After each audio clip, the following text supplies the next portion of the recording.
ಶ್ರೀ ಗುರುಭ್ಯೋ ನಮಃ. ಹರಿ ಓಂ.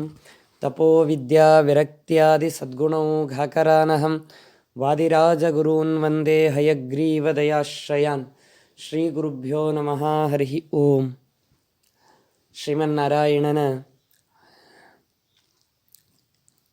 ಅದ್ಭುತವಾದ ಚರಿತ್ರೆಯ ಮುಖಾಂತರ ಭಗವಂತನಿಗೆ ಯಾವುದೇ ರೀತಿಯಾದ ರೋಗ ರುಜಿನಗಳಿಲ್ಲ, ನರಕದ ಭಯ ಅಂತೂ ಇಲ್ಲವೇ ಇಲ್ಲ. ಅಂದ ಮೇಲೆ ಇಂತಹ ಭಗವಂತನಿಗೆ ತಂದೆ ತಾಯಿಗಳೂ ಕೂಡ ಇಲ್ಲ ಎನ್ನುವುದಾಗಿ ತಿಳಿಸ್ತಾ ಇದ್ದಾರೆ. ನಮ್ಮ ಭಗವಂತ ಇವನಿಗೆ ಯಾವುದೇ ರೀತಿಯಾದ ಜನನ ಮರಣ ಮುಪ್ಪು ರೋಗ ರುಜಿನ ಭಯ ಇದೆಯಾ ಯಾವುದೂ ಕೂಡ ಇಲ್ಲ. ಇಂತಹ ಭಗವಂತನಿಗೆ ಜನ್ಮ ಬೇಕು, ಜನ್ಮ ಇದೆ ಅನ್ನೋದಾದರೆ ತಂದೆ ತಾಯಿಗಳು ಬೇಕಲ್ವಾ? ಆ ತಂದೆ ತಾಯಿಗಳೇ ಇಲ್ಲ ಅನ್ನೋದನ್ನು ವಾದಿರಾಜತೀರ್ಥ ಶ್ರೀಪಾದಂಗಳವರು ಅದ್ಭುತವಾದ ಒಂದು ಪದ್ಯದಲ್ಲಿ ನಮಗೆ ತಿಳಿಸ್ತಾ ಇದ್ದಾರೆ. ಶೋಭಾನವೆನ್ನೀರೇ ಸುರರೋಳು ಸುಭಗನಿಗೆ, ಶೋಭಾನವೆನ್ನಿ ಸುಗುಣನಿಗೆ, ಶೋಭಾನವೆನ್ನಿ ತ್ರಿವಿಕ್ರಮರಾಯಗೆ, ಶೋಭಾನವೆನ್ನಿ ಸುರಪ್ರಿಯಗೆ ಶೋಭಾನೆ. ಶ್ರೀನಾರಾಯಣರ ಜನನಿ ಜನಕರ ನಾನೆಂಬವಾದಿ ನುಡಿಯೇಲೋ, ಜಾಣರಂದರಿಯ ಮೂಲ ರೂಪವ ತೋರಿ ಶ್ರೀನರಸಿಂಹನ ಅವತಾರ ಶೋಭಾನೆ. ಭಗವಂತ ನಾರಾಯಣ ಇಂತಹ ಭಗವಂತನಿಗೆ ಜನನಿ ಜನಕರು ಇದೆ ಅಂತ ಅರ್ಥ ಏನು, ಇದ್ದಾರೆ ಅಂತ ಅರ್ಥ ಏನು? ಜನನಿ ಅಂದರೆ ತಾಯಿ, ಜನಕ ಅಂದರೆ ತಂದೆ. ತಂದೆ ನೀನೆ, ತಾಯಿ ನೀನೆ, ಪಾಂಡುರಂಗ ಎನ್ನ ಬಂಧು ನೀನೆ, ಬಳಗ ನೀನೆ ಪಾಂಡುರಂಗ, ಭಕ್ತರ ಪೋಷಕ ಪಾಂಡುರಂಗ, ಮುಕ್ತಿದಾಯಕ ನಮ್ಮ ಪಾಂಡುರಂಗ. ಪಂಢರಾಪುರವೆಂಬ ದೊಡ್ಡ ನಗರ, ಅಲ್ಲಿ ವಿಠೋಬನೆಂಬ ದೊಡ್ಡ ಸಾಹುಕಾರ. ದಾಸರಂತಾರೆ, ನಾವೇ ಹೇಳಿಕೊಳ್ಳಬೇಕು ನಿನ್ನನ್ನು ನೋಡಿ. ತಂದೆ ನೀನೆ, ತಾಯಿ ನೀನೆ, ಪಾಂಡುರಂಗ, ತ್ವಮೇವ ಮಾತಾ ಚ ಪಿತಾ ತ್ವಮೇವ, ತ್ವಮೇವ ಬಂಧುಶ್ಚ ಸಖಾ ತ್ವಮೇವ, ತ್ವಮೇವ ವಿದ್ಯಾ ದ್ರವಿಣಂ ತ್ವಮೇವ, ತ್ವಮೇವ ಸರ್ವಂ ಮಮ ದೇವ ದೇವ ಅಂತ ಇಷ್ಟೆಲ್ಲವನ್ನು ಹೇಳಿಕೊಳ್ಳುವಂತಹ ನಾವುಗಳು ನಿನಗೆ ತಂದೆ ತಾಯಿಗಳಿದ್ದಾರೆ ಅಂತ ಹೇಗೆ ಒಪ್ಪೋದು ಅಂತ ಕೇಳುತ್ತಾರೆ. ಅಂದ ಮೇಲೆ ಇಷ್ಟೆಲ್ಲ ನೋಡಿಕೊಳ್ಳುವಂತಹ ಭಗವಂತ, ಒಡ ಹುಟ್ಟಿದವ ನೀನೆ, ಒಡಲಿಗಾಕುವ ನೀನೆ, ಉಡಲು ಹೊದೆಯಲು ವಸ್ತ್ರ ಕೊಡುವವನು ನೀನೆ, ಇದೆಲ್ಲವನ್ನು ನೋಡಿಕೊಳ್ಳುವಂತಹ ಭಗವಂತ. ಇಂತಹ ಭಗವಂತನಿಗೆ ಯಾರಾದರೂ ತಂದೆ ತಾಯಿಗಳಿದ್ದಾರೇನೋ ಅಂದರೆ ಸರ್ವಥಾ ಇಲ್ಲ ಅಂತ. ಇಲ್ಲ, ತಂದೆ ತಾಯಿಗಳಿದ್ದಾರೆ ಭಗವಂತನಿಗೆ. ಮತ್ತು ಭಗವಂತ ಹುಟ್ಟಿದ್ದಾನೆ ಅಂತಂದರೆ ತಂದೆ ತಾಯಿಗಳು ಬೇಕಲ್ವಾ? ತಂದೆ ತಾಯಿಗಳು ಇದ್ದೇ ಇದ್ದಾರೆ ಅಂತ ಅನ್ನೋದಾದರೆ ನರಸಿಂಹನ ಅವತಾರದಲ್ಲಿ ಯಾವ ತಂದೆ ತಾಯಿಗಳಿದ್ದಾರೆ? ಅರ ಅಂದರೆ ದೋಷಗಳು, ನ ಅಂದರೆ ದೋಷಗಳಿಲ್ಲದೆ ಇರುವ ಗುಣಪೂರ್ಣನಾದಂತಹ ವ್ಯಕ್ತಿಗಳಲ್ಲಿ ಸಿಂಹ ಸರ್ವೋತ್ಕೃಷ್ಟನಾದಂತಹ ಮಹಾನುಭಾವ ಅವನು ನರಸಿಂಹ ಅಂತ ನಾವು ಕೇಳ್ತೇವಲ್ಲ. ಹಾಗೆ ಇಂತಹ ನರಸಿಂಹದೇವರು ಕಂಬದಿಂದ ಉದ್ಭವಿತರಾದರು. ತಟ ತಟ ಬಿರಿಯಲು ಕಂಬದ ಒಳಗಿನ ಚಟ ಚಟ ಶಬ್ದವ ತೋರುತ್ತಾ, ಕಟ ಕಟ ಬ್ರಹ್ಮಾಂಡ ಒಡೆಯಿತು ನೋಡಲು, ಪಟ ಪಟ ತಾರೆಗಳ ಹಾರುತ್ತಾ ನರಹರಿತ ಬಂದು ಮೂಡಿದ. ಸತ್ಯಂ ವಿಧಾತುಂ ನಿಜ ಭೃತ್ಯ ಭಾಷಿತಂ, ವ್ಯಾಪ್ತಿಂಚ ಭೂತೇಷ್ವಖಿಲೇಷು ಚಾತ್ಮನಃ, ಅದೃಶ್ಯತತ್ಯದ್ಭುತ ರೂಪ ಮುದ್ವಹನ್, ಸ್ತಂಭೆ ಸಭಾಯಾಂ ನ ಮೃಗಂ ನ ಮಾನುಷಂ. ಇಂತಹ ಭಗವಂತ ಕಂಬದಿಂದಲೇ ಉದ್ಭವನಾದ. ಆವಾಗ ಯಾರು ತಂದೆ ತಾಯಿಗಳಿದ್ದರು? ಅಂದ ಮೇಲೆ ಇಂತಹ ಭಗವಂತ ಯಾವ ತಂದೆ ತಾಯಿಗಳ ಅಪೇಕ್ಷೆಯೂ ಇಲ್ಲ. ಅಂದ ಮೇಲೆ ಇವನಿಗೆ ಹುಟ್ಟು ಅನ್ನೋದು ಇಲ್ಲ, ಕೇವಲ ಎಲ್ಲವೂ ಕೂಡ ಅವತಾರ ಅಂತ ತಿಳಿದುಕೊಳ್ಳಿ. ಮತ್ತು ಅವತಾರ ಮಾಡುವಾಗ ಕೃಷ್ಣನಾದಾಗ ರಾಮನಾದಾಗ ತಂದೆ ತಾಯಿಗಳಿದ್ದಾರಲ್ಲ ಅಂತಂದರೆ ಅದನ್ನೇ ಮುಂದೆ ತಿಳಿಸ್ತಾರೆ. ಆದರೆ ಮೂಲ ರೂಪವನ್ನು ನೋಡಿದಾಗ ಯಾವ ತಂದೆ ತಾಯಿಗಳಿದ್ದಾರೆ ಭಗವಂತನಿಗೆ? ಇಂತಹ ಭಗವಂತ ಯಾವುದೇ ರೀತಿಯಾದ ಜನನ ಮರಣಗಳು ಭಗವಂತನಿಗೆ ಇಲ್ಲ. ಬ್ರಹ್ಮಾದಿ ದೇವತೆಗಳಿಗೆ ಜನಕನಾದಂತಹ ಮಹಾನುಭಾವ, ಜನನಿಯಾದಂತಹ ಲಕ್ಷ್ಮೀದೇವಿ, ಇವರಿಬ್ಬರೂ ಕೂಡ ಜಗತ್ತಿನ ತಂದೆ ತಾಯಿಗಳಂತೆ. ಆದರೆ ಇವರಿಗೆ ತಂದೆ ತಾಯಿಗಳು ಇಲ್ಲವಂತೆ. ಅದನ್ನು ಸ್ಪಷ್ಟವಾಗಿ ತಿಳಿಸ್ತಾ ಇದ್ದಾರೆ. ಆ ವಾದಿಗೆ ಬೈತಾ ಇದ್ದಾರೆ ವಾದಿರಾಜರು.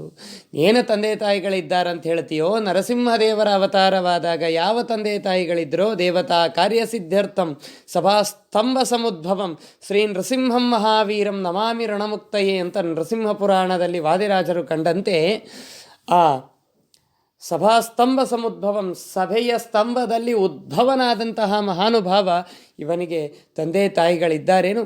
ಅದಕ್ಕೆ ವಾದಿರಾಜರು ದಶಾವತಾರ ಸ್ತೋತ್ರದಲ್ಲಿ ಅಂತಾರೆ, ದಂಭೋಲಿ ತೀಕ್ಷ್ಣ ನಖ ಸಂಭೇದಿತೇಂದ್ರ ರಿಪು ಕುಂಭೀಂದ್ರ ಪಾಹಿ ಕೃಪಯಾ ಸ್ತಂಭಾರ್ಭಕಾಸಹನ ಡಿಂಬಾಯ ದತ್ತವರ ಗಂಭೀರ ನಾದರಹರೇ ಅಂಬೋಧಿ ಜಾನುಸರಣಾಂಭೋಜ ಭೂಪವನ ಕುಂಭೀನ ಶೇಷ ಖಗರಾಟ್ ಕುಂಭೀಂದ್ರ ಕೃತ್ತಿಧರ ಜಂಭಾರಿ ಷಣ್ಮುಖ ಮುಖಾಂಬೋರುಹಾಭಿನೂತಮಾಂ ಸ್ತಂಭಾರ್ಭಕ ಸಹನ.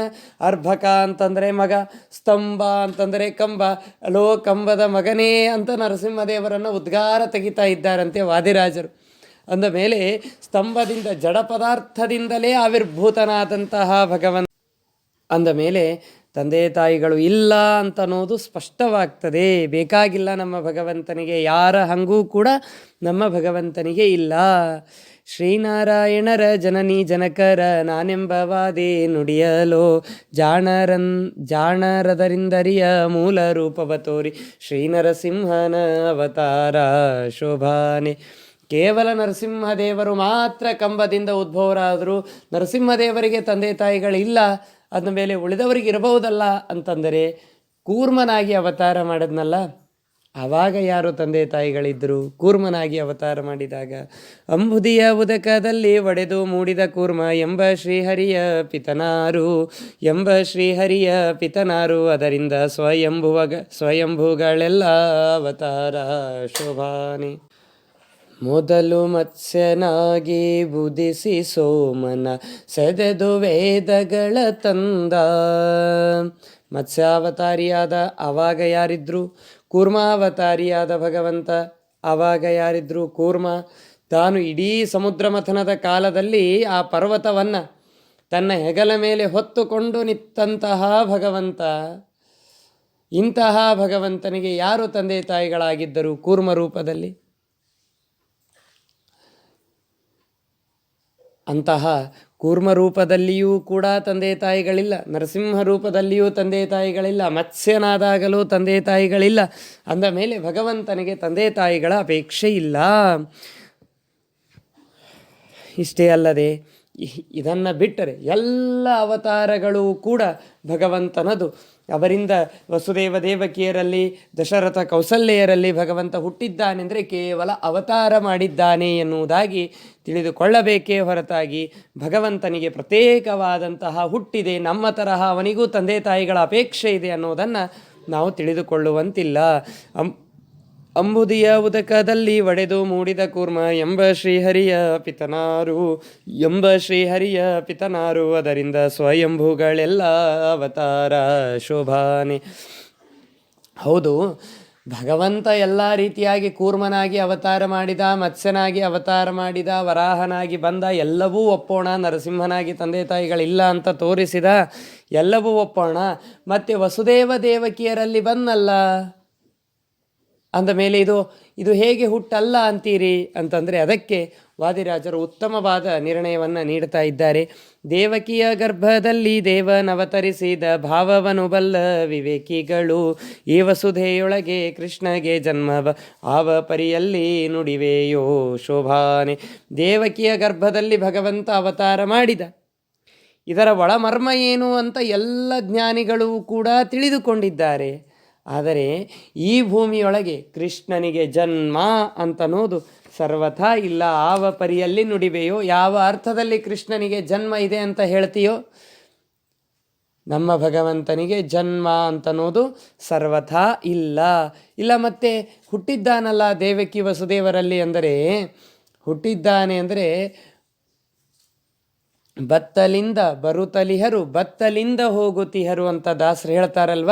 ಮತ್ತೆ ಭಗವಂತ ಬರಬೇಕಾದರೆ ಏನೂ ಇರದೇನೆ ಬರಬೇಕಾಗಿತ್ತು. ಆದರೆ ಭಗವಂತ ಆಭರಣಗಳನ್ನು ತೊಟ್ಟು ಶಂಖ ಚಕ್ರ ಗದಾ ಪದ್ಮಧಾರಿಯಾಗಿ ಆ ವಸುದೇವ ದೇವಕಿಯರಲ್ಲಿ ಪ್ರಕಟನಾಗ್ತಾ ಇದ್ದಾನೆ. ತಮದ್ಭುತಂ ಬಾಲಕಂ ಅಂಬುಜೇಕ್ಷಣಂ ಅಂತ ದಶಮಸ್ಕಂದ ಭಾಗವತ ಹೇಳ್ತದೆ.